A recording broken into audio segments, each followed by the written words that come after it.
Bismillahirrahmanirrahim. Alhamdulillahi alamin. Wassalatu wassalamu ala asyrafil anbiya'i wal mursalin wa ala alihi wa sahbihi ajma'in. Rabbi shrah li sadri wa yassir li amri wahlul 'uqdatam min lisani yafqahu qawli. Subhanaka la ilma lana illa ma 'allamtana innaka antal alimul hakim. Amma ba'd, muslimin dan muslimat yang saya hormati sekalian, Assalamualaikum warahmatullahi taala wabarakatuh. Syukur kita kehadrat Allah Subhanahu Wa Taala ke atas segala nikmat yang diberikan kepada kita, mulai daripada nikmat keislaman, keimanan, ketakwaan, kesabaran, ketenangan, kesihatan yang baik, persahabatan yang baik, kejiranan yang baik, dan berbagai nikmat yang tidak terkira. Khususnya pada pagi ini, alhamdulillah, 12 Syawal 1447. Alhamdulillah. Kita bertemu lagi dalam sesi pengajian hadis dari Jami' As-Sahih oleh Imam Al-Bukhari rahimahullah ta'ala dari kitab Al-Iman. Alhamdulillah, ini kali pertama kita bertemu selepas ataupun sambung semula daripada cuti untuk raya. Tak lama cuti lah, sekejap je. Jadi kita sambunglah dari mana kita berhenti hari itu. Sebelum raya, Ramadan hari itu kita ada juga kan? Ada, lupa dah saya. Sebab setengah tempat Ramadan tak ada, dia cuti. Sebab kuliah maghrib kan? Ini kuliah subuh adalah kuliah duha. So, ahlan wa sahlan, bertemu kembali dalam sesi pengajian kita hadis Nabi SAW dari kitab Al-Iman, iaitu hadis yang ke-9.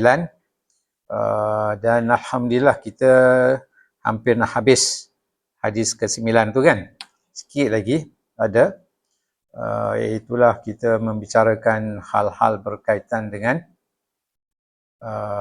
iman, cabang-cabang iman. Dan kita telah pun selesai menghuraikan semua perkara-perkara yang iman, berkaitan dengan iman, sama ada 73 ataupun 63 lebih ataupun 73 lebih. So di mana kita melihat dari dua hadis yang agak berbeza sedikit. Satu hadis katakan 63 lebih, satu lagi 73 lebih. Jadi Imam Bukhari adalah 63 lebih kan? Imam Muslim 73 lebih. Jadi kita lihat, kalau kita lihat di mana kita berhenti hari itu, di mana kita ada sebut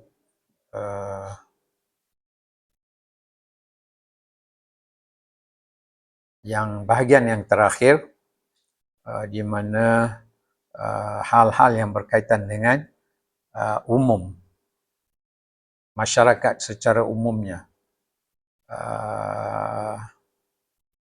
di mana di situ kita lihat ada 17 perkara kan, 17 perkara, dan kita dah huraikan semuanya. Tinggal lagi sampai di mana kaful adza anin nas, meninggalkan, menyakitkan manusia yang lain, dan seterusnya menjauhkan daripada lahwun. Dan kita dah huraikan juga apa lahwun, dengan sebelum itu pun kita dah ambil satu perkataan yang lain, laghwun, lagha dengan lahwun. Laghwun ini lebih kepada percakapan, pertuturan kita yang sia-sia, ataupun yang melalaikan, ataupun yang tidak menyenangkan, tidak mendapat keridaan Allah Subhanahu Wa Taala. Apa-apa yang terbit daripada mulut kita, sama ada dalam bentuk suara lah, dalam bentuk suara, percakapan, nyanyian, ataupun caci maki, semuanya itu adalah dikira sebagai laghwun. Amma lahwun adalah lebih umum lagi, di mana lahwun tu termasuk di dalamnya juga laghwun. Ini more kepada perbuatan, perangai, adat, amalan dan sebagainya. Dan kita dah sebut beberapa ayat berkaitan dengan lahwun ini kan, daripada ayat Al-Quran, di mana kita mengambil juga ayat ataupun menyebut ayat daripada surah Al-Hadid. Hadid, satu ayat yang agak masyhur berkaitan dengan circle of life ataupun kehidupan manusia secara umumnya adalah perlu melalui lebih kurang 5 peringkat, ya. Lahwun, la'ibun, wazinatun, watafakhurun, watakasurun. So yang tu pun kita dah huraikan, walaupun taklah secara detail, dan hari ini kita cuba masuklah kepada isu berikutnya. Ya.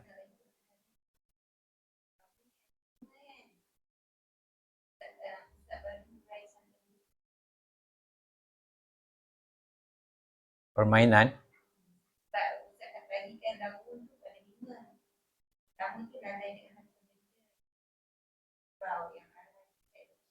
Okey. Okey. Perniaga. Jadi ada 2 perkara lagi. Okey. Sekejap saya tengok.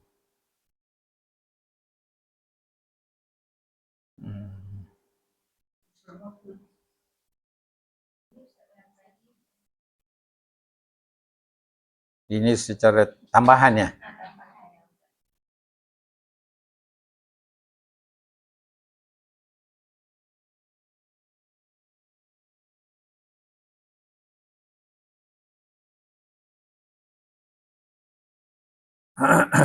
Sekejap.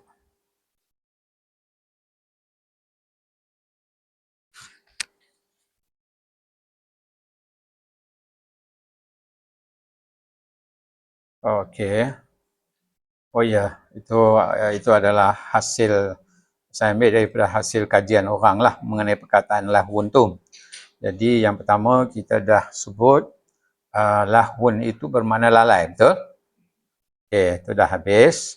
Kemudian lahwun juga membawa maksud senda gurau. Yang itulah yang kita ambil daripada surah Al-Hadid ayat nombor 20. Kemudian lahwun itu juga membawa maksud permainan. Ya, permainan. Jadi di sini kalau ikut dalam kajian ini, pengarang ataupun pengkaji ini dia bawa satu ayat daripada surah Al-Jum'ah. Ya, surah Al-Jum'ah. Mungkin sebelum ni pun kita dah sebut. Wa idza ra'au tijaratan aw lahwan faddu ilaiha wa tarakuka qa'ima. Qul ma 'indallahi khairum minal lahwi wa minat tijarah. Wallahu khairur raziqin. Iaitulah berkaitan dengan pentingnya sembahyang Jumaat. Kerana sembahyang Jumaat pun Allah jadikan satu kewajiban kepada khususnya kaum apa? Kaum lelaki kan. Kaum lelaki, kaum wanita tak begitulah wajib. Tapi kalau dia sembahyang tu, samalah hukum dia, gugur daripadanya sembahyang zuhur. Ya, dan kita ada sebut juga mengenai hal tu kan. Di zaman dulu mungkin tak begitu ditekankan mengenai sembahyang Jumaat untuk kaum wanita. Betul tak? Asal zaman sekarang sebab dia punya masyarakat, kedudukan keadaan masyarakat tu dah agak berbeza sedikit.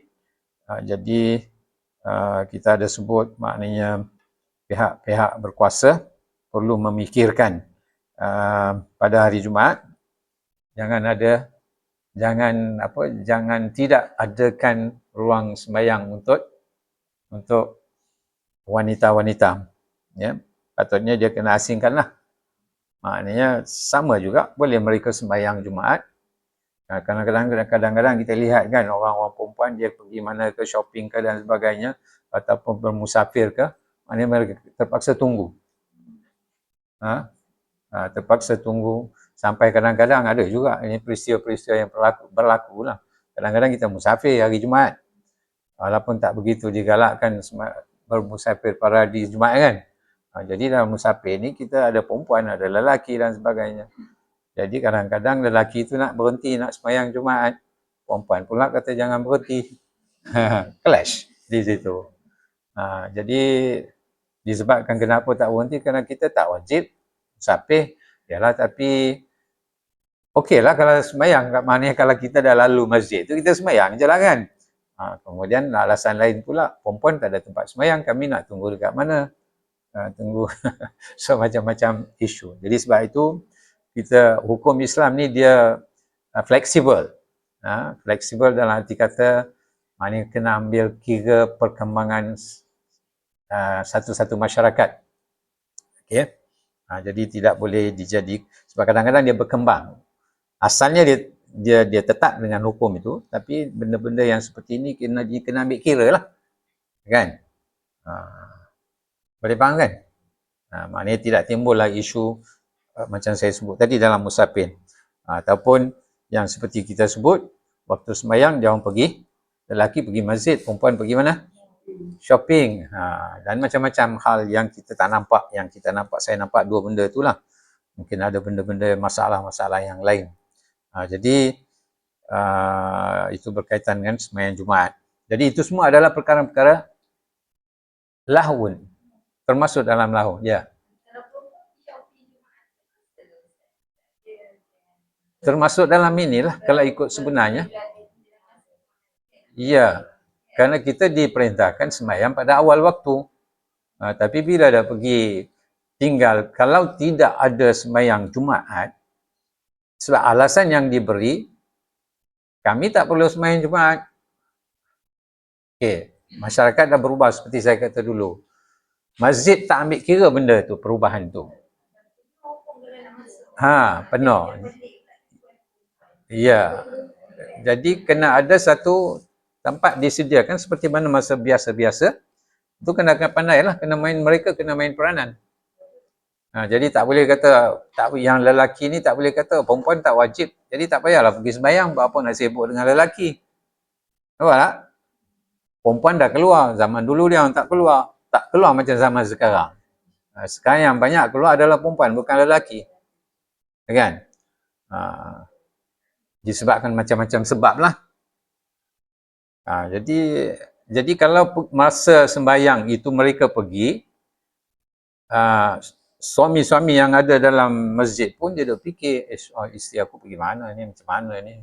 Macam-macam hal. Dia pun tak khusyuk nak sembahyang, dia kena habis cepat nak pergi ambil dia ke, ataupun abang duduklah dekat masjid biar saya habis sampai asar. Contoh kan, kita tak tahu. Jadi jalan je kan. Jadi maknanya itu juga dikira dalam, kan pada hari Jumaat sepatutnya tak ada any kind of muamalah manusia. Sembahyang bisnes, sebarang bisnes semua ditutup. Kan? Sebab tu dia kata dekat sini au tijaratan. Tijarah disebut, khususnya disebut tijarah. Jadi tidak ada pergi bendang, tak ada pergi kebun, tak ada pergi apa lagi? Bisnes, buka bisnes dan sebagainya. Restoran makan tutup. So macam-macam yang kait-mengait. Semua ini kerana kita duduk dalam satu masyarakat, mungkin masyarakat tu tidak begitu peduli mengenai hukum mahkam Islam. Jadi jadilah macam tu. Tapi kalau semua faham Islam itu macam mana, macam dulu kan pernah berlaku di mana, di Mekah, Madinah. Sekarang suasana tu dah tak ada dah kerana terlalu maju sangat. Kalau dulu di Masjid Haram Mekah, Madinah, dia orang bisnes seperti biasa. Kan? Bila tiba Allahu Akbar, semua tutup macam tu je. Tak ada siapa nak curi pun curi, tak ada. Dan dia akan ronda, pihak berkuasa akan ronda. Waktu kalau ada yang tak tutup, akan diambil tindakan lah. Dia bagi cuma sekadar peringatan, dia pusing dengan kereta, solat. Di samping dah beri peringatan dengan azan dan sebagainya kan. Jadi tak kira perempuan lelaki semua akan pergi.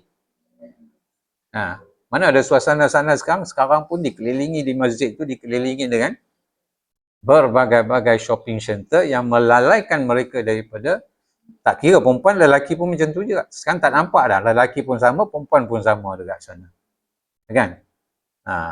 Melainkan yang betul-betul nak ambil peluang sembahyang dekat situ, dengan fadilat ganjaran dia dan sebagainya. So itu semua termasuklah dalam apa yang diterjemahkan dekat sini sebagai permainan, bentuk-bentuk permainan, bentuk-bentuk yang memberi hiburan kepada mereka, hiburan apa orang kata, hiburan yang melalaikan mereka lah, tawar-menawar dekat situ. Okey, boleh faham So jadi ini terpulang kepada pihak-pihak berkuasa untuk memikirkannya. Sebab tu dia kata dekat sini, saya baca sikit, dia kata Allahu bermakna permainan dalam kehidupan kita. Dapat dilihat dalam kegiatan sehari-hari kita saat ini. Seperti, paling-paling tidak pun, ini dia sebut, dia dalam research ni dia sebut, seperti penggunaan gadget. Okeylah, abang pergilah sembahyang, kami duduklah dekat sini. Duduk apa? Main gadget. Kan? So dia sebut particularly main gadget. Main juga. Meski makna permainan di sini tidak tertuju dengan benda-benda secara khusus. Walaupun tak disebut gadget di zaman Nabi, sekarang dah ada. Kan? Dan lain-lain benda lah yang shopping kita dah sebutlah tadi. Ini disebabkan research ini dilakukan di zaman contemporary, dia sebutlah gadget. Yang itu yang melalaikan. Makin hari makin bertambah yang main gadget ni. Baik yang duduk dalam masjid atau di luar masjid. Jadi macam mana nak bendung tu? Wallahu a'lam. Tak ada cara, tak nampaklah cara nak bendung. Unless pihak-pihak berkuasa yang perlu main peranan lah. Meski makna permainan di sini tidak tertuju dengan benda-benda secara khusus, penulis simpulkan hal-hal yang terjadi saat ini yang berupa gadget ataupun smartphone merupakan salah satu contoh permainan yang dapat melalaikan manusia saat ini dari ingat kepada Allah Subhanahu Wa Taala, iaitu memperbanyakkan amalan-amalan untuk mendekatkan diri kepada Allah Subhanahu Wa Taala. Kita boleh bilang berapa ramai yang pergi pada awal waktu sampai ke saat akhir mereka lalai dengan main. Dah pernah saya sebutkan sebelum ni kan, kalau apa yang saya boleh lihat di masjid lain jangan sebutlah, di dalam masjid lain mungkin lagi banyak. Ini masjid yang disebut sebagai Menara Gading, di mana kesemuanya adalah anak-anak muda, 20, 25, 20 sampai muda lah boleh dikatakan, di mana mereka perlu diisi dengan waktu mereka itu dengan berbagai amal ibadat, antaranya zikir pada hari Jumaat, baca Al-Quran, sembahyang sunat itu taklah begitu digalakkan masa sebelum azan tu kan. Tapi yang lain-lain, baca Quran, baca zikir dan sebagainya. Pergi awal waktu, kan Nabi SAW dah gambarkan hari Jumaat tu, siapa yang pergi awal, dia dapat pahalanya macam mana? Seperti seekor unta. Kalau lambat sikit, seekor lembu. Kecil sikit pahala dia, ganjaran. Ya, zaman dulu orang faham begitu. Kalau disebut unta, dia gambarkan besar. Kadang-kadang pahala disebut, tak disebut dengan berapa peratus, berapa dia punya bilangan dia, kan. Kebanyakan dia disebut dalam bentuk. Siapa yang pergi sembahyang jenazah 2 qirat. Qirat tu yang faham maknanya seperti gunung. Dia nampak besar lah tu kan. Jadi unta, lepas tu lembu, lepas tu kambing, lepas tu ayam, lepas tu telur ayam. Jadi sekarang ni tak tahu telur ayam pun dapat ke tak dapat. Kan? Dapat dah juga. Ya, dapat, tapi Kalau bayangkan kalau dia punya lain, kalau dia dah apa orang kata terlambat kan, jam ke jalan jam, dia nak pergi dapatkan cepat kan, jauh ke atau dia sedang buat kerja tapi tak boleh nak berhenti atau leka kerja dah terlupa hari ni hari apa. Hari pun kadang-kadang kita lupa kan, tiba-tiba tengok tinggal 10 minit lagi dia nak pergi mandi dan nak pergi, kadang-kadang berlaku pada kita kan. Lepas tu dia kejar-kejar dapatlah telur ayam kan. Tapi yang sengaja duduk di kafeteria bersembang-sembang di kafeteria, saya bagi gambaran dekat UIA lah, nampak penuh dengan anak-anak muda ni, letak macam ni, makan dia order makan ni satu dekat sini, satu tablet, sini ada ni komputer, ni tablet, dekat tangan ada lagi, iya, dekat telinga ada lagi. Bayangkan macam mana. Jadi semua ini dia tengok. Kemudian depan ada orang lagi, dia sembang lagi. Makanan pun ada lagi, sambil risap, sambil ini, sambil itu. Pening kadang-kadang saya tengok. Sampai bunyi azan pun tak bergerak. Tak bergerak. Jadi sampai ke tahap begitu, jadi perlulah kita mengambil kira anak-anak kita dan juga cucu cicit kita. So itu nombor 3 lah. Nombor 4, Allahu bermakna percakapan kosong. Percakapan kosong. Tadi permainan yang kita kira tu kan. Sampai ini percakapan kosong. Tak ada isi. Macam mana percakapan kosong? Tak penting. Contoh?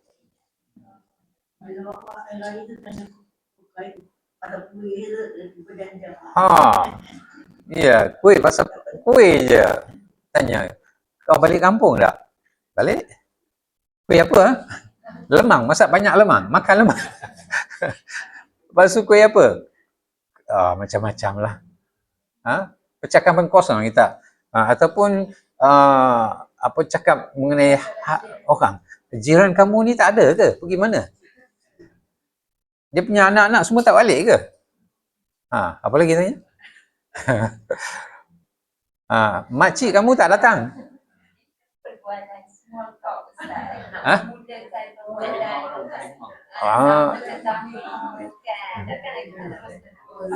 Iya, tapi manfaat dia ada tak? Manfaat dia ada tak?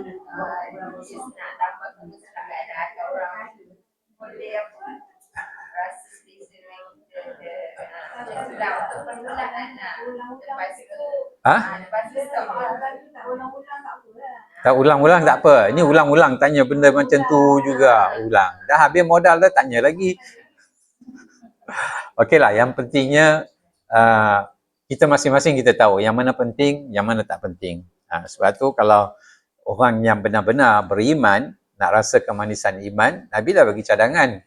Man kana yu'minu billahi wal yaumil akhiri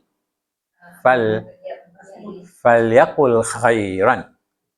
Falyaqul khairan aw liyasmut.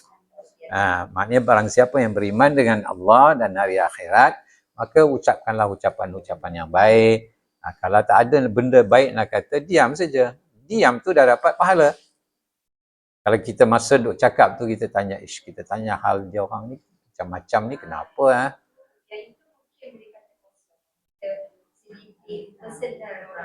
Yalah. Kerja kamu apa? Kenapa kamu berhenti kerja? Kamu tak gaji kamu berapa?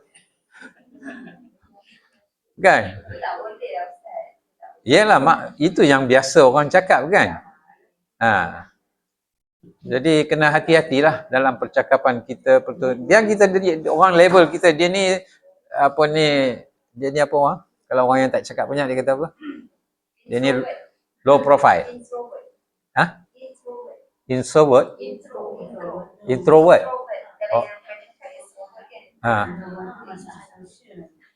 Dalam bahasa Melayu panggil apa?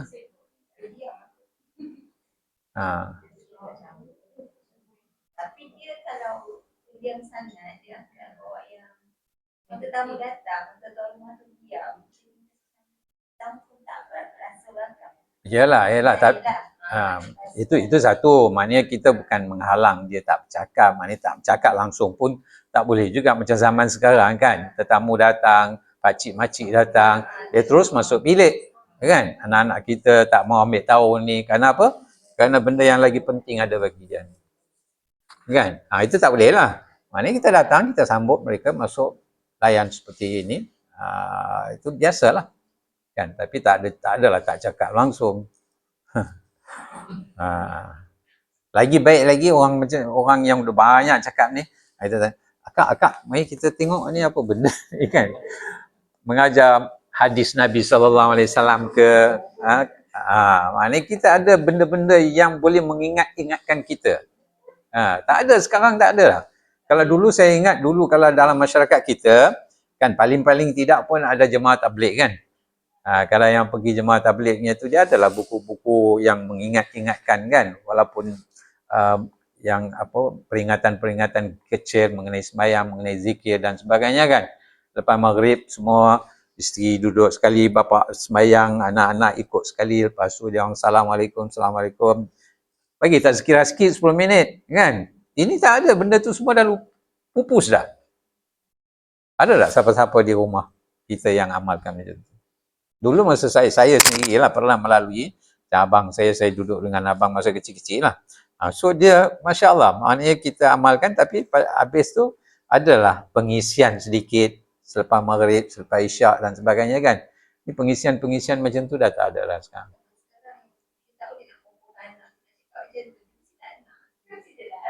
Itu masalah dia. Dalam kereta.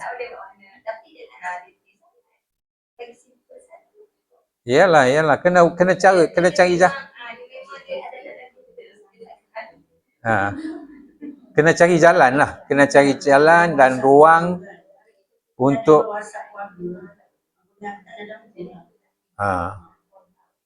macam mana nak tanamkan minat macam ni kepada anak-anak kita, cucu-cucu kita tu, itu kena sama-sama fikir kalau boleh lakukan tu memang sangat bagus. Ya. Okeylah. So itu berkaitan dengan cakap kosong.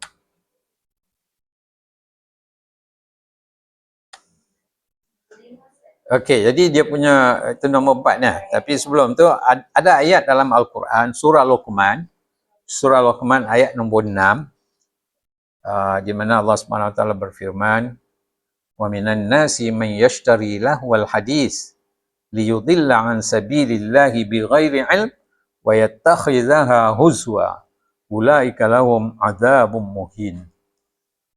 Okey, ini kalaulah ada usaha macam saya sebut tadi, saya tak baca komen dia lagi. Dia kata kalau daripada ayat tu apa yang kita boleh faham, di antara manusia ada yang membeli apa? Lahwal hadis, cakap-cakap kosong itu, liyudillan an sabilillah, untuk menyesatkan daripada jalan-jalan Allah Subhanahu Wa Taala. Okey, bighairi ilm, tanpa ilmu, dan mengambilnya ia sebagai huzwa, iaitu contohnya lah, kalau dekat sini huzwa maknanya olok-olok. Katakan ada dua dalam sesi macam tadi kan, kita sebut kan, habis sembahyang kita duduk sekali, kita buat tazkirah, alah ini semua. Jadi ini menyekat antara usaha-usaha penyebaran Islam, itu yang dipanggil sabilillah. Okey, liyudillan nas, tanpa ilmu. Dia rasa macam boring, macam tak apa orang kata, macam tak sesuai. Ini majlis kenduri kendara ni, apa nak selitkan benda ni semua tak sesuai lah. Ataupun kita sedang musafir, kita nak ambil sedikit waktu untuk mengingati kita dalam musafir macam mana. Ini semua membuang masa lah kan, contohnya kan. Jadi itu semua kata-kata itu keluar untuk menghalang sebarang bentuk tazkirah, menghalang yang kita sebut sabilillah, usaha-usaha berdakwah. Tak kisahlah apa pun, kata-kata baik. Jadi mereka kata ini tak, mengambil dia sebagai satu olok-olok. Ini kolot lah, ini zaman dulu punya. Kita sekarang mana ada mana ada tazkirah macam ni, contohnya kan.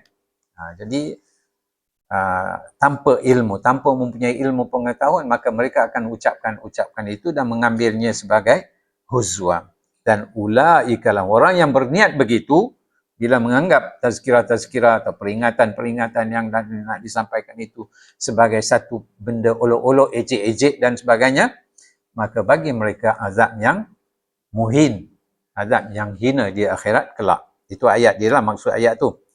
Apa komen dia di sini? Dia kata, percakapan kosong di sini sebahagian ulama mentafsirkan dengan nyanyian. Oh, ini nyanyian. Kan kita ambil. Kalau dalam kenduri kahwin, bila sebut nyanyian saya ingat kenduri kahwin. So kenduri kahwin, contohnya kita bagi tazkirah. Kan 10 minit, 15 minit. Ini buat apalah nak selit-selit dengan tazkirah ni? Kita ada lagu apa? Karaoke ke ataupun apa-apa lagu lah. Tak ada tazkirah langsung. Sedangkan waktu itulah antara waktu yang kita boleh ingatkan anak-anak muda cara kita menyambut perkahwinan. Banyak benda boleh isi di waktu itu. Kan? Sempena dengan perkahwinan, kita isikanlah slot-slot tu. Ini sepanjang apa? Sepasang seksi itu sampailah, kalau mula dari pukul 11 sampai pukul 4 kan? Berapa jam? Dengan nyanyian-nyanyian dan macam-macam aktiviti, pecah kek lah, potong kek lah, swap kek lah, ambil gambar lah. Semuanya isi dengan entertainment. Itu yang disebut di sini nyanyian. Ini penafsir ulama mentafsirkan dengan nyanyian atau alat muzik yang dapat melalaikan manusia. Sono dengan. Ataupun kadang-kadang tak mau buat nyanyian pun tak apa. Itu lagi baik lagi kan. Kita duduk, kita datang, mungkin sekali-sekala kita mari nak jumpa. Jul pasang nyanyian, orang cakap pun kita kena tanya, apa dia? 1000 kali tanya. Tak perlu pun. Kita sembang berkenal-kenalan dengan saudara mara, kawan-kawan, jiran dan sebagainya. Itu lagi baik lagi. Kan? Lepas tu selit dengan sedikit tazkirah ke, itu sepatutnya. Tapi dicemari dengan benda-benda ni lah.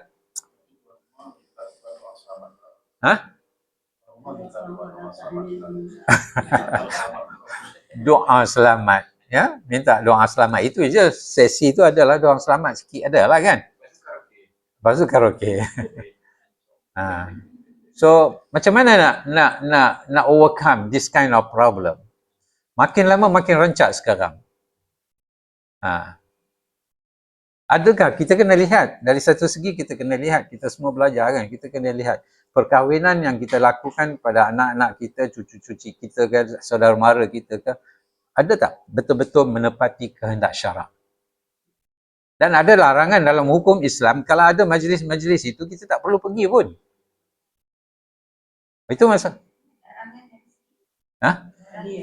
Larangan kalau ada nyanyian-nyanyian macam tu, ada karaoke, ada muzik yang boleh ada lagi satu yang mungkin kita lupa pandang, percampuran lelaki perempuan dengan pakaian-pakaian yang menjolok mata.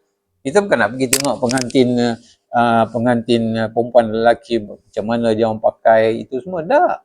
Dengan berbagai pakaian itu sendiri disewa dengan beribu-ribu ringgit kadang-kadang. Ada tak Islam suruh buat macam tu? Tak ada. Memang kita dah, boleh dikatakan kita dah sedikit dah lari. Seperti mana? Sedikit kita ikut jejak langkah orang-orang Yahudi dan Nasrani ataupun orang kafir yang lain. Sedikit sampai dia orang masuk lubang biawak, kita pun masuk sekali. Ya. Kita kadang-kadang dah jadi apa orang kata very common already. Sampai ustaz-ustaz pun sekali jalan. Kan? Kalau kita baca kitab-kitab, kita kena pastikan tidak ada percampuran lelaki dan perempuan. Tidak ada benda-benda larau seperti ini, nyanyi-nyanyian dan sebagainya. Mana ada? Nasyid pun nasyid yang macam mana? Yang ada dibenarkan adalah duf. Duf itu maknanya tidak mempunyai muzik-muzik. Itu yang dibenarkan. Sebab tu dulu masa mula-mula dulu, benda-benda ni dia naik turun. Ya. Kenapa kalau kita lihat zaman 70-an, 80-an, dia adakan duf. Ada sebagai hiburan. Lepas tu lama dah ustaz-ustaz yang mengingatkan tu dah mati, datang pula orang-orang yang kurang arif mengenai itu. Tak ada apa, ini nasyid je, nasyid kan. Nasyid pun berbagai-bagai bentuk dah. Kan? Kalau ikut sebenarnya nasyid-nasyid yang ada yang alat-alat muzik yang dibenarkan saja. Mana ada nasyid dibenarkan kita dalam Islam apa dipanggil mizmar. Seruling Kemudian yang ada tali. Jadi kita dah boleh dikatakan kita dah jauh daripada Islam. Macam mana nak balik kepada ajaran Islam sebenarnya? Kalau kita ajak balik, taklah ni semua kolok lah, ini dulu punya lah, tak payahlah, itulah. Macam-macam penentangan yang kita hadapi.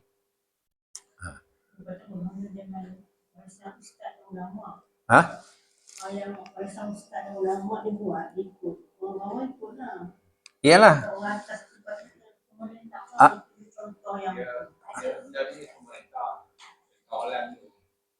Dan nak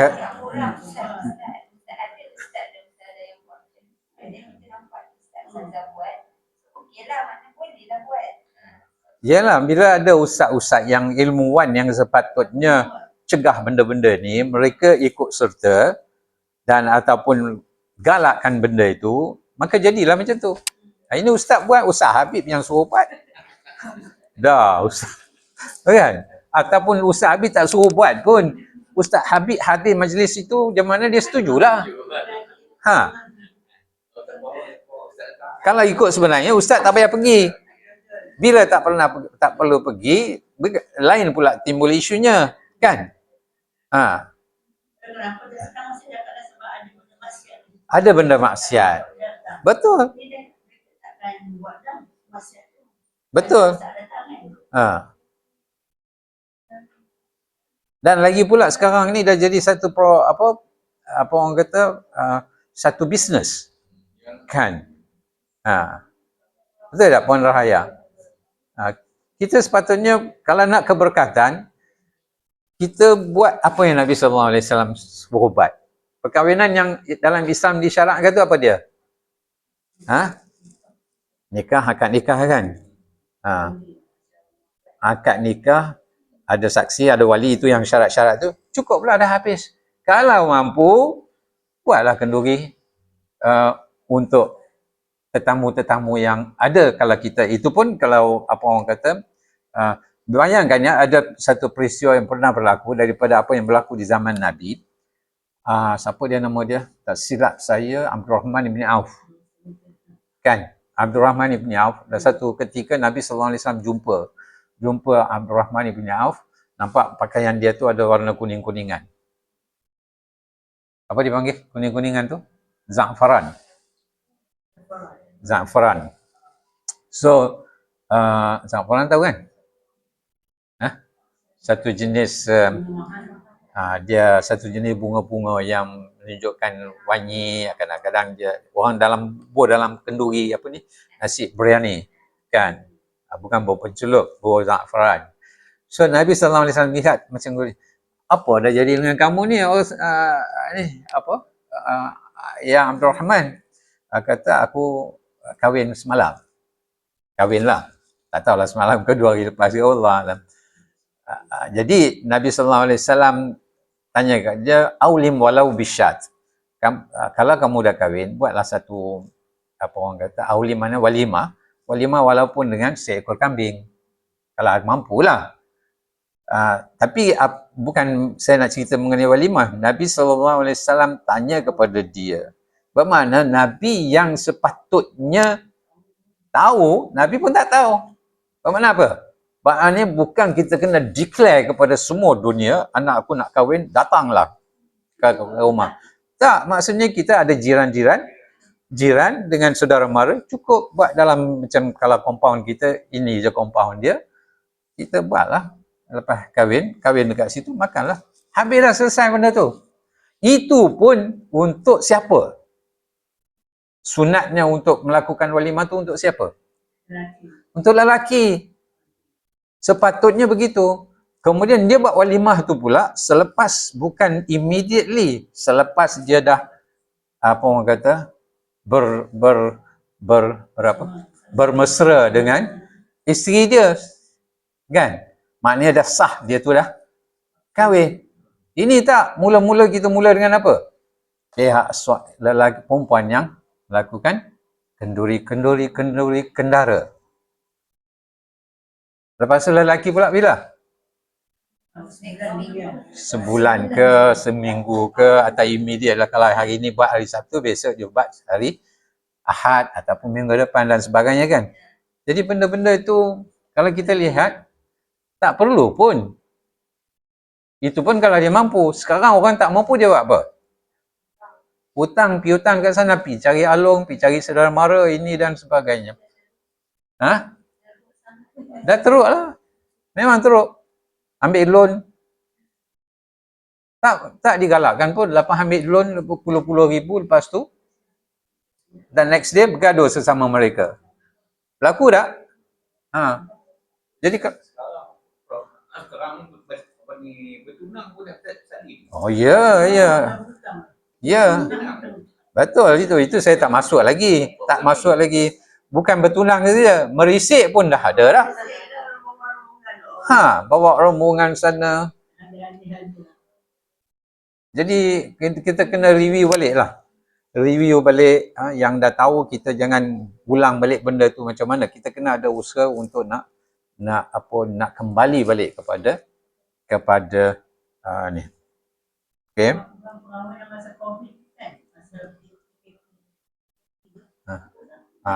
Ya, bagus. Memang bagus.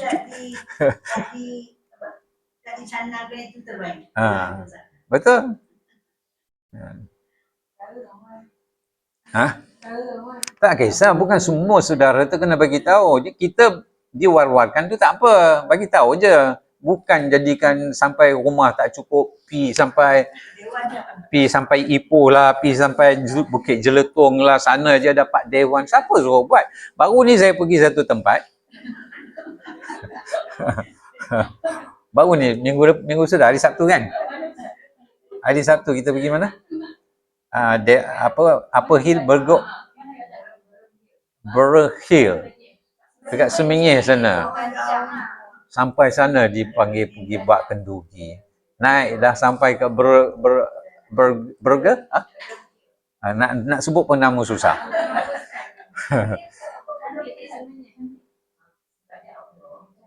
So, tu dia dah tanya cantik kan, nak pergi sana lah tu.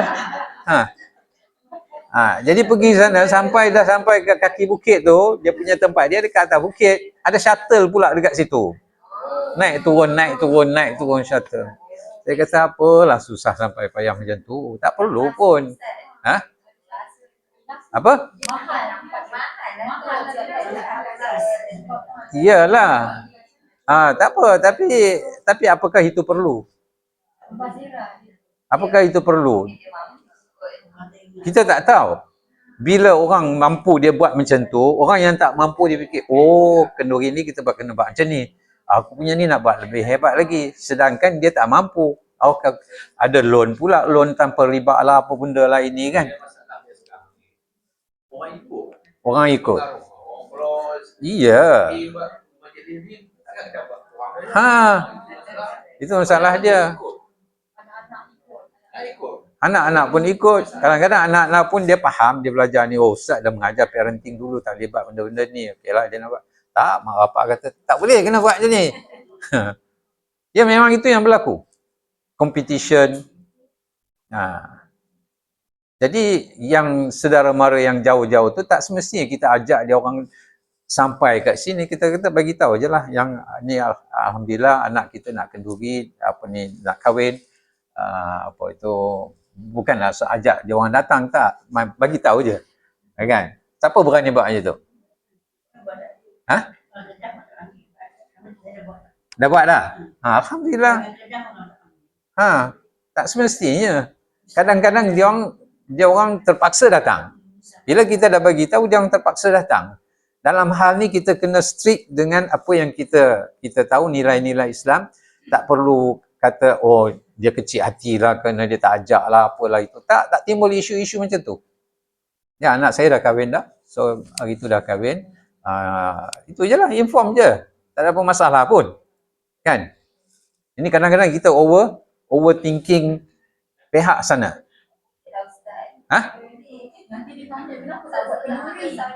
Pedulilah, tak mampu nak buat kenduri. Kalau mampu, tak ada hutang sana hutang sini, apa pun tak menimbulkan fitnah-fitnah yang bersiri. Ini sebab orang seorang buat dah start jadilah sampai sekarang. Jadi kita kena tanya balik, kita mengikuti syariat atau tidak, syariah compliance atau tidak. Kan? Jadi banyak benda lah mengenai kahwin ni.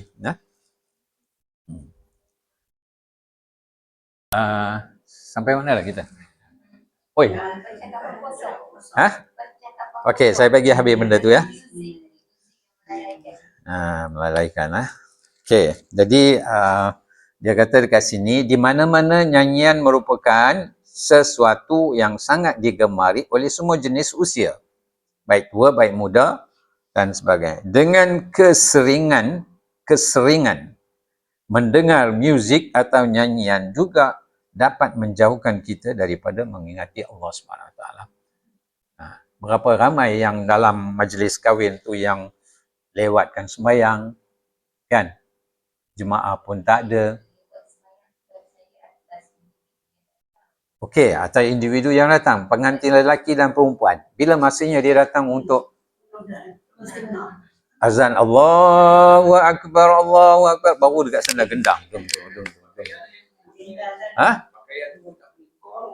Pakaian mana boleh buka? Ni lipstick ni boleh buka. Dah lah beribu untuk make up muka dia tu. Itu make up muka untuk nak tunjuk kat orang pun itu dah syirik dah kalau ikutnya. Kenapa dia buat make up muka tu untuk siapa? Bukan untuk lillah. Kan kita punya syirik tu maknanya kita buat setiap amalan kita buat kerana Allah Taala. Tapi bila the moment you make up dengan ni, untuk apa tujuan dia? Untuk orang tengok nampak cantik dan macam-macam tu, semuanya apa dia? Bukan lillah kan? Bukan lillah.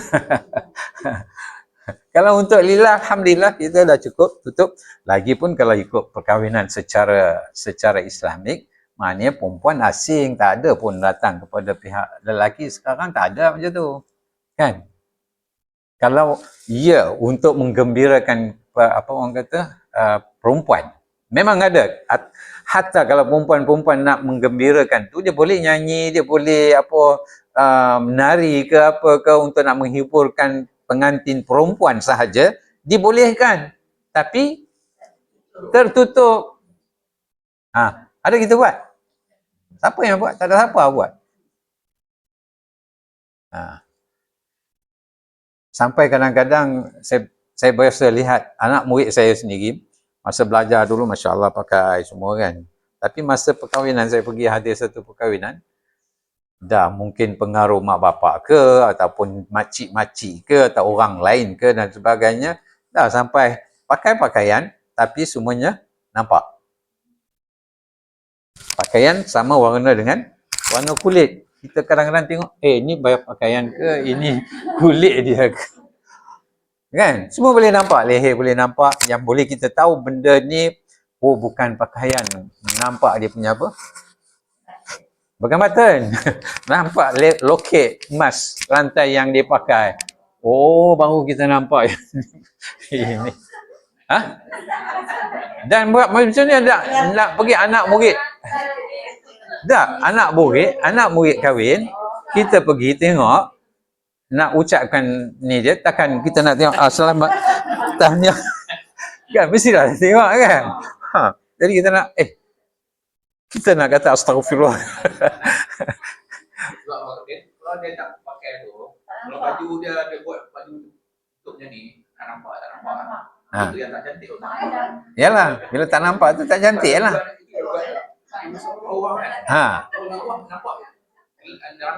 Ya, betul. Betul.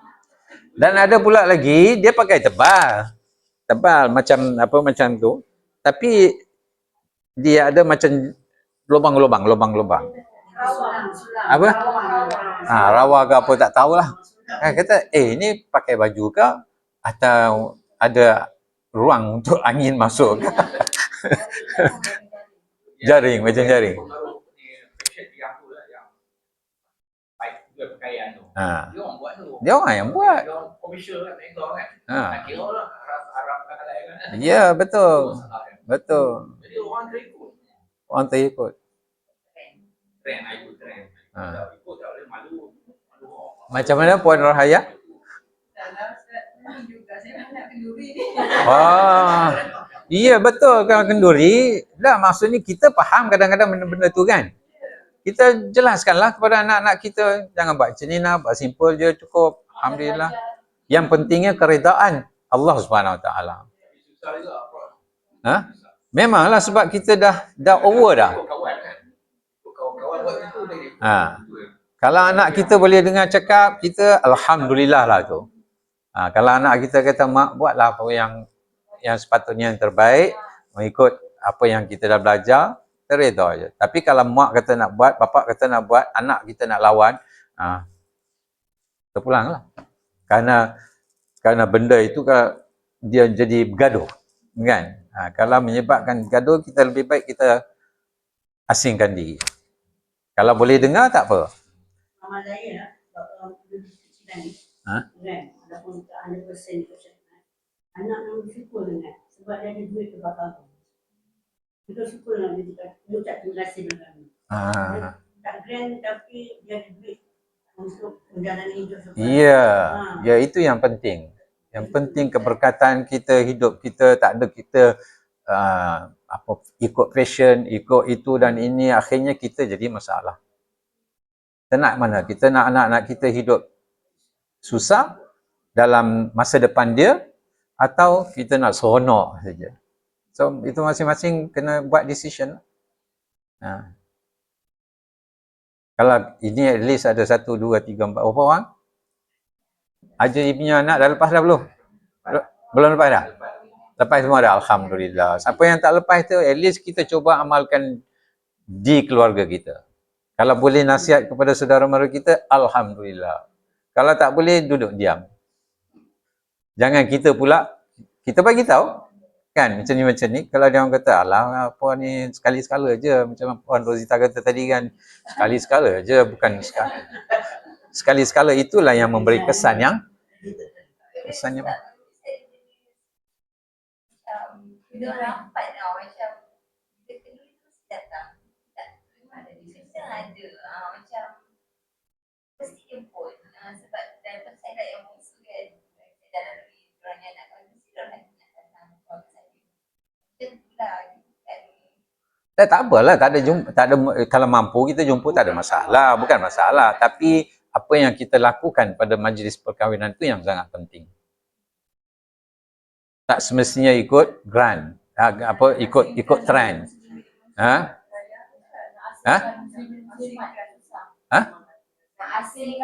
Biasanya itu tak akan beli kan. Yalah kak.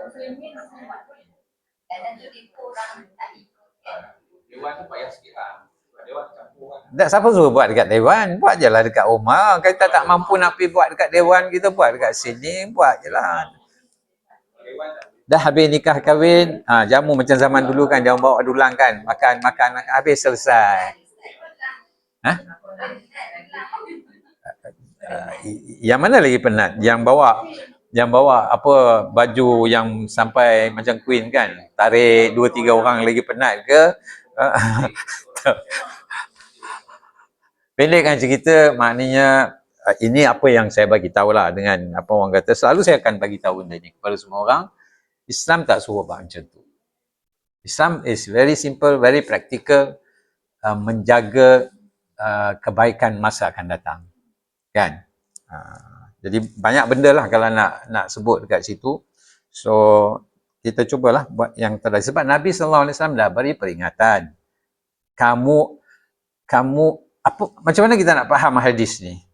Kamu akan mengikuti jejak orang-orang Yahudi dan Nasrani sedikit demi sedikit sehingga mereka masuk ke lubang biawak, kamu akan ikutinya. Nampak? Jadi sedikit-sedikit lah. Hari ni kita panggil, Masya Allah, anak kita birthday, hari tahun pertama. Kan? Happy birthday to you. Kan? Pasanglah lilin 1 tahun. Lepas tu seterusnya begitulah. Potonglah kek. Boleh ke tak boleh? Yang tu tak boleh? Yang kenduri kahwin ni boleh? Potong kek boleh? Potong kek, pengantin potong kek, suap kek kat mulut isteri ke suami, suap ke isteri, isteri suap kepada suami, boleh tak?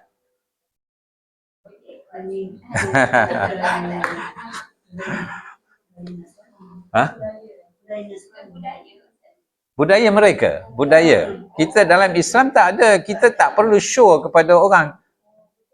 Kan? Depan orang ramai. Dia pegang dengan kot lelaki. Ya. Kristian. Kristian. Potong kek bertingkat.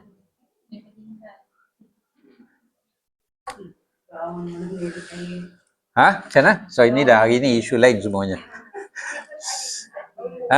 So begitulah ya. Maknanya, jadi itu yang saya faham lah. Kalau itu memang hadis yang sahih, yang mana itu satu.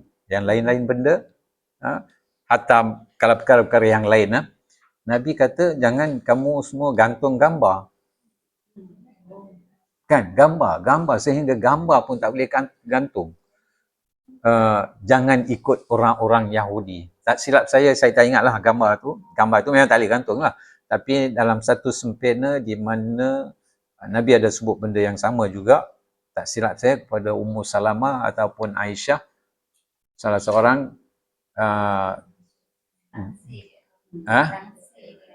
satu, dia ada dua dekat situ. Satu yang Aisyah punya tu, Aisyah letak dia punya tak silap saya bantal ke apa, tak tahulah, ada gambar dekat situ. Satu lagi kes yang tak silap saya apa, Ummu Salamah ke.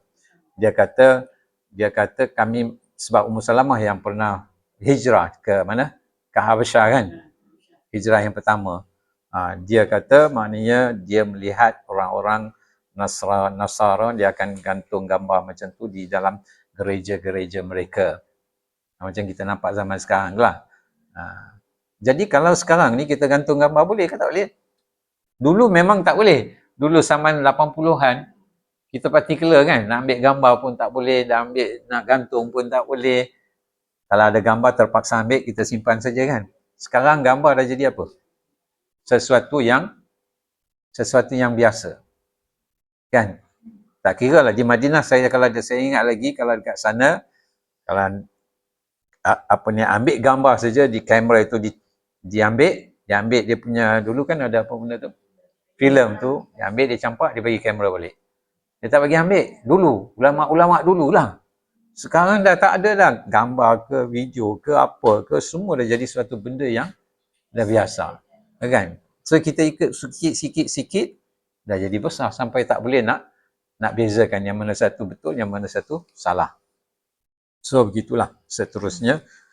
Itu yang kita sebut tadi mengenai kahwin, mengenai gambar, mengenai happy birthday, lain-lain benda banyak lagi. Jadi urusan orang-orang Yahudi dengan Nasrani sedikit-sedikit sampailah kita akan masuk ke lubang biawak. Okey, habis. Bagi habis lah. Lagi satu sekejap. Okey, jadi dia kata dengan keseringan mendengar muzik atau nyanyian juga dapat menjauhkan kita daripada mengingat Allah Subhanahu Wa Taala. Yang kelima, Allahu bermakna abaikan. Abai ya, mengabaikan. Abai macam mana? Diambil daripada ayat surah Abasa wa Tawalla ayat nombor 10. Abasa wa Tawalla fa anta anhu talahha. Fa anta anhu talahha. Talahha ni daripada perkataan lahun. Engkau Muhammad malah mengabaikannya. Mengabaikan apa? Kita lihat dia punya kesimpulan dia. Al-lahwu yang bermakna abai, di sini penulis tidak menyimpulkan apa-apa kesimpulan yang dapat dikaitkan dengan konteks kehidupan sosial. Kerana makna ini terjadi saat Nabi SAW mengacuhkan orang-orang yang dianggap merugikan. Dan Allah memberi teguran agar tidak membeza-bedakan umat untuk memberi penjelasan. Okey. So di mana abaikan ataupun tak kisah, acuh. Acuh tak acuh. Contohnya macam mana? Dia nak jelaskan makna perkataan lahun tu tadi. Kan? Misalnya katakan ada seorang hamba Allah datang dekat sini yang katakanlah yang cacat. Kan? Dalam kes ni abasa wa tawalla fa anta anhu talaha, iaitu siapa? Kes Maktum kan? Di mana dia tu buta. Sedangkan Nabi SAW berbicara dengan orang-orang besar. Nabi SAW pada anggapan manusia lah, sebab Nabi pun manusia biasa juga kan. So, kalau aku fokus orang-orang ni, mereka ada harapan untuk masuk Islam, mengajak dia punya kaum dia. Jadi, berjaya lah. Alah, ini Umi Maktum ni macam, lama dia ni mebok lah. Contohnya, tak tahulah apa yang Nabi fikir, tapi Allah SWT komen di situ. Maknanya Nabi tak berapa layan, abaikan dia. Ya kan? Sebab tu Allah kata, fa anta anhu talaha kalla innaha tazkira faman syaa'a dzakara. Nabi Allah tegur Nabi, kamu dah abaikan dia. So talaha perkataan tu mengabaikan dia. Mungkin dia tu lebih baik daripada yang lain, yang pembesar-pembesar tu. Kan? Jadi jangan kamu pandang remeh. Jangan kamu buat tak peduli dengan orang tu. So itu makna talaha tu dekat situ. Lahun. So berbagai makna, kita dah sebut 5 makna kan. So antaranya adalah talaha. Laha tu membawa maksud mengabaikan. Okey. Habis dah 5 makna. Boleh tak?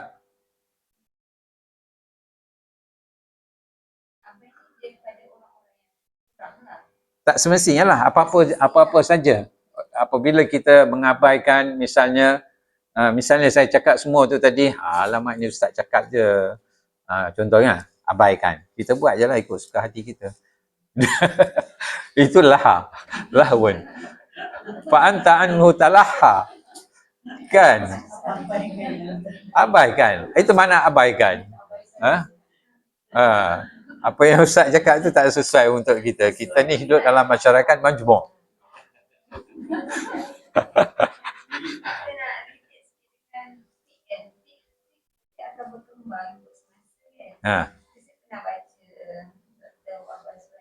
Okey.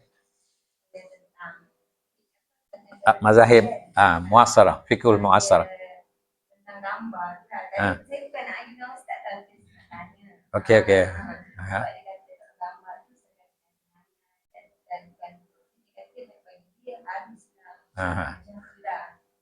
Okey.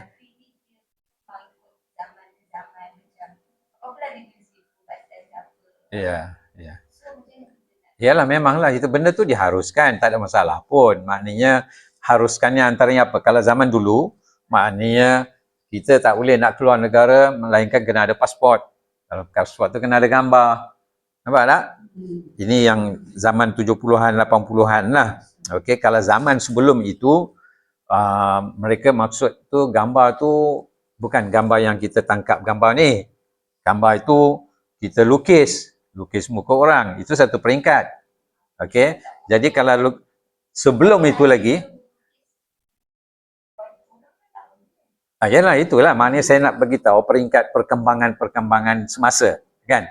Kalau sebelum itu lagi, sebelum lukis tu, mereka ukir. Gambar tu diukir. Ni orang besar ni kita kena ukir. Jadi patung. Jadi mereka kata yang tak bolehnya patung. Setakat lukis-lukis tu tak apa. Kan? Contohnya. Kemudian zaman berkembang lagi, dia kata yang kita tangkap gambar ni, gambar sebiji macam orang yang kita tangkap tu bukan suatu benda yang kita reka. Jadi yang ni tak apa, yang tak bolehnya yang lukis. Kan? Lepas tu berkembang pula masa dia mengenai yang kita letak dekat tu semua kan. Tak apa, gambar ni kita tak boleh letak sini, tapi sekadar ada gambar yang foto tu kita letak dalam buku ke album tu ke tak apa. kan? So yang tak bolehnya apa? Gantung. Lepas tu timbul pula masa lagi berkembang, kita dah masing-masing dah ada telefon, dah boleh tangkap gambarnya. Oh tak apa, gambar ni tak apa sebab dah biasa. Yang tak bolehnya apa? Yang tak bolehnya tak boleh gantung. Kan nampak dia punya perkembangan tu mengambil kira. Jadi di sana sudah ada perselisihan para ulama yang mana boleh, yang mana tak boleh dan sebagainya, yang mana dimaafkan, yang mana tak boleh dimaafkan. So dia berkembang lah. Macam sekarang ni bila dah jadi biasa sangat, sampai tak boleh nak kontrol, para ulama di Timur Tengah pun dia kata, maknanya gambar dah jadi biasa. Benda yang tak boleh nak kita nak elakkan. Go on je lah. Diharuskan. Tapi kalau yang strict, masih dia orang berpegang. Oh ini tak boleh, gambar apa pun tak boleh, ini. So dia tak boleh hidup lah dalam masyarakat tu. Kan? Macam muzik juga.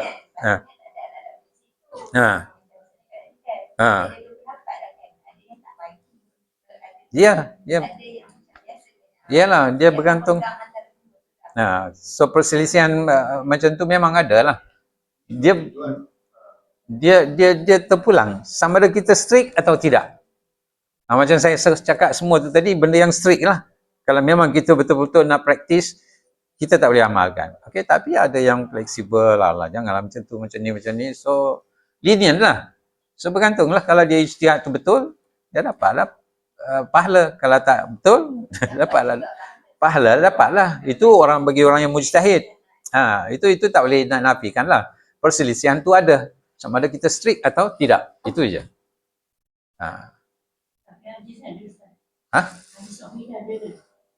Apa benda? Ada, memang ada. Ada hadisnya. Semuanya ada hadis. Kalau ikut itulah saya sebut tadi, pemahaman para ulama, dia bukan berdasarkan satu itu je. Dia bergantung kepada semua benda. Sebab tu yang kita kata fiqah ni dia berkembang mengikut masa dan sebagainya kan.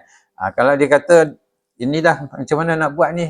Jadi ada ulama-ulama yang apa orang kata yang kalau kita kata haram, maka semuanya akan berdosa.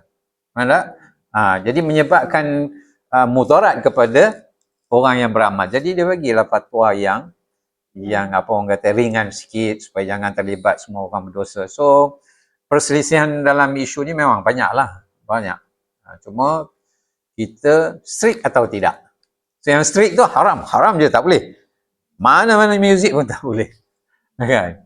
Apa yang sebut dalam hadis tu macam itulah. So itu maknanya dia berpegang lah. Kalau dia berijtihad macam tu, dia betul, alhamdulillah. Tak betul pun dia dapat pahala juga. Tak boleh nak kata dia melarang itu dia akan dapat dosa. Kerana masyarakat dah berubah, kan? So semua bergantung kepada sebab tugas para ulama adalah untuk nak menjaga apa? Maslahah umum semua, kan? Jadi mereka bukan tujuan mereka untuk saja-saja mereka boleh fatwa ini haram itu halal, tak. Maknanya mereka kena hati-hati. Tapi bagi yang mereka yang ulama, jadi dia kena strict lah untuk diri dia. Aku bagi fatwa ni untuk mereka yang orang awam. Tapi dia tetap tak mau amalkan benda tu, kan? Itu terpulang lah. So benda itu.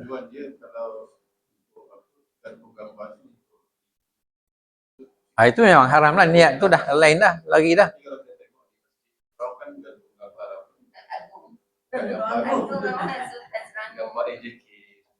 Ya.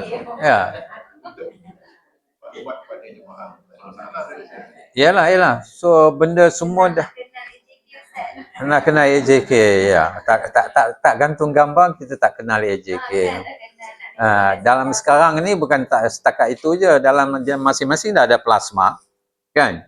Plasma tu kan, screen TV tu kan, semua keluar dekat situ.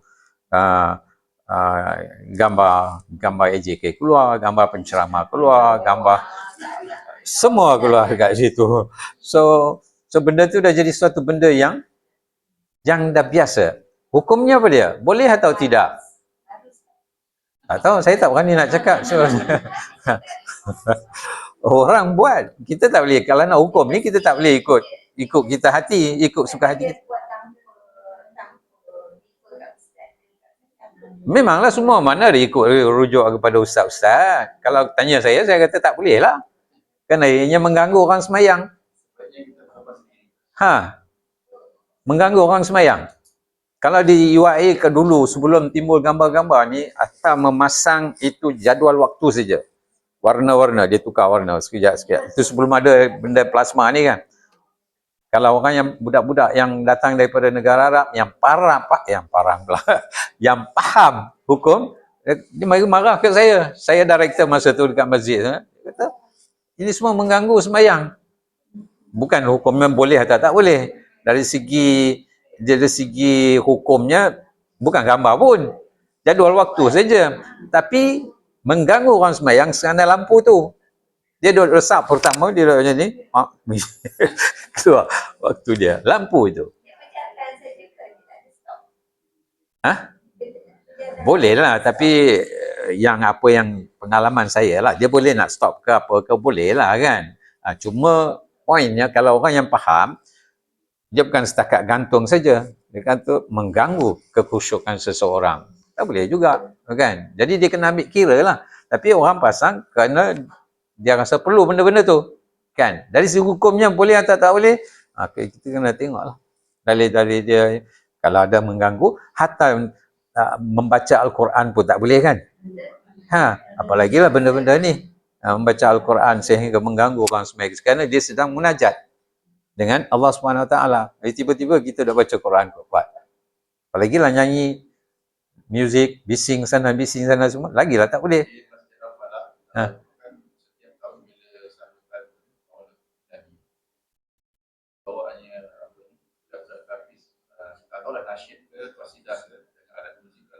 Kita nak tunggu pun yang bawa tu ustaz. Yalah. Yalah. Banyak benda kita nak tegur pun tak boleh. Duf ke apa-apa benda lah. Yang bukan sikit, banyak benda yang kita nak tegur orang tak boleh.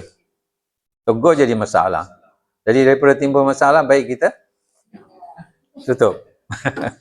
Itu je jalan selamat. Berniaga?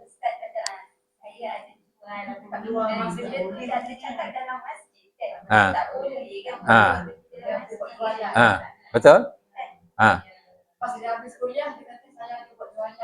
Ya. Ya, betul. Yalah, dalam masjid tak apa, suara pun tak boleh dengar. Meninggikan suara apa pun tak boleh kalau ikut sebenarnya. Masa sembahyang. Kan? Masa sembahyang. Kalau masa lain sembahyang tu, yang bolehnya baca Quran, tu zikir semua boleh lah. Ceramah ke apa, tak ada masalah. Tapi masa sembahyang tak boleh nak meninggikan suara. Okay tak? Di masjid mana baru? Banyak soalan. Dia orang ada cadang untuk itu macam Al-Mulk? Semayang kan? Kalau tak pergi buat. Azman tak pergi. Ganggu orang semayang. Betul mengganggu orang. Kalau dia wirid tu, kalau saya datang ke masjid ni, biasa nak semayang, saya rasa terganggu juga. Iyalah. Tapi boleh tak kita tegur? Tak boleh nak tegur. Berzikir kuat-kuat pun tak. Kenapa orang tak bagi, kalau ikut hukumnya tak bagi zikir kuat-kuat? Kerana mengganggu orang semayang. Kita dah semayang, Assalamualaikum warahmatullahi, Assalamualaikum warahmatullahi. Berapa ramai yang masbuk dekat sana kan? Kita ingat kita dah habis semayang, so kita pun sana mengganggu. So kalau ikut hukumnya memang tak boleh. Lagi-lagi masa tarawih, bergantung kepada kekuatan. Iyalah, imam 4 kuat, imam 1 lembik, habis juga. Imam 1 kuat, imam 4 tak, semua akan jadi masalah. Tak ada semua orang sehati sejiwa. Kan? Imam kuat pun pengerusi tak kuat, tak boleh juga. Pengerusi kuat pun imam tak kuat, tak boleh juga. Kan? Yang ni kata boleh, yang tu kata tak boleh. Semuanya kena belajar. Kena belajar dan beramal dengan apa yang mereka belajar. Berilmu saja tak guna. Kan? Okey, Puan Aida? Puan apa lagi tu? Ni. Soalan? Tak ada Okey. So, moga kita dapat manfaat hari ni. So, hari ni kita dah habis ya semua. So, insyaAllah minggu depan kita akan masuk nombor yang terakhir ya. Daripada cabang iman. Ni adalah wun tadi kan? Saya dah tutup dah. Yang terakhir apa dia? Dah tutup dah, tak apa, saya tengok. Iaitu wa imatatul adha. Imatatul adha anit tariq, membuang benda-benda yang menyakitkan daripada jalan. Dah kita dah sebut dah kan? Dah sebut. Okey, nanti kita. Hadis pada muslimu mansaliman muslimuna bilisani itu sudah Islam. Orang muslim adalah orang yang makan manusia dan lisan dan sudah kan? Belum. Tak masuk lagi? Mana hadis ke? Hadis yang ke-10. Belum. Ni baru hadis yang ke-9. Kan? Tapi sebelum tu ada satu perenggan lagi kan? Kita akan sebut nanti. Okeylah. So, moga kita dapat manfaat daripada apa yang kita belajar hari ini. Salah silap, saya mohon ampun dan maaf. Subhanakallahumma wa bihamdika asyhadu an la ilaha illa anta astaghfiruka wa atubu ilaik.